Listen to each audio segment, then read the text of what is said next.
What's going on, guys? We're back here in the shop at Crank It, and we got a Yamaha Big Bear in the shop. Just had one come in and got the little problem fixed on it. Just kind of wanted to go over what we did and share it with y'all. Customer brought it in, neutral light wasn't coming on, and on some of these bikes, on a lot of Yamahas with your 250 bear trackers and stuff, on the driver side, or what we call the driver's side or left hand side, on the bottom side, on the bottom down here, usually underneath here, there's a wire that goes to your neutral switch, and a lot of times that will come off, and that causes your neutral light not to come on, of course, causing it not to crank. If that wire is on and you still don't have a neutral light, then usually that switch is bad down there. But with the Big Bear 400, the neutral switch is inside the motor, and usually you don't have problems with them. With this one here, what you have to worry with is a lot of times you'll have a key switch problem, or you're going to have problems with your switch up here on your handlebars. We went through and tested these, everything was good. Usually a good thing to do when you're going and testing electrical components is you want to start back at your source, which is going to be where we get our power from, is the battery. Our battery feeds around to our solenoid. Everything coming from the solenoid gets fed out from it to our wiring harness.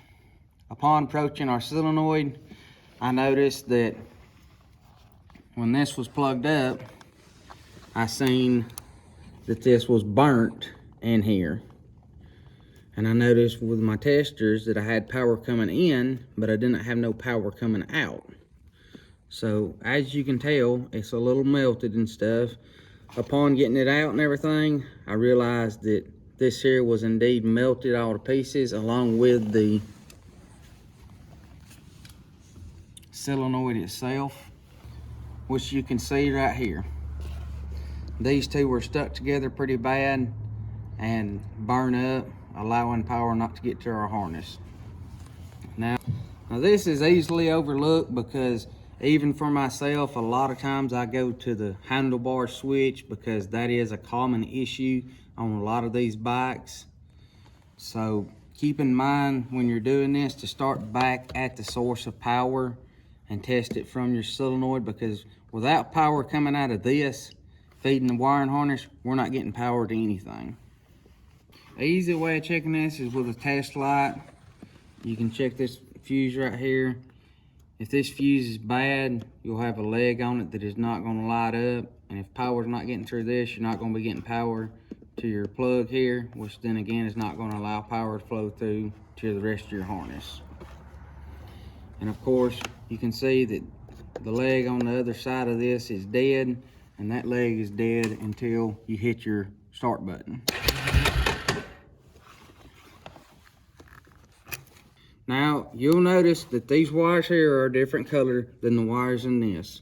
That's not a big deal. We've got the way that this plugs in, which is going to be exactly like this.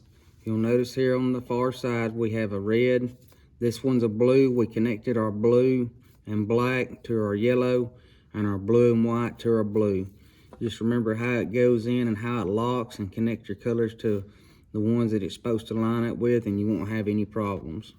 Now, if you're looking for the plug-ins and stuff, and the light tester, and everything to check your folder out like this, check out down in my description. I'll have everything listed that you need. Alright guys, hope these tips help you out. If any of y'all having any trouble like this with your four-wheeler, because I know this can be easily overlooked. If y'all like videos like this and find this stuff helpful, don't forget to subscribe to our channel. As always, we appreciate y'all following along, and we'll catch you in the next video.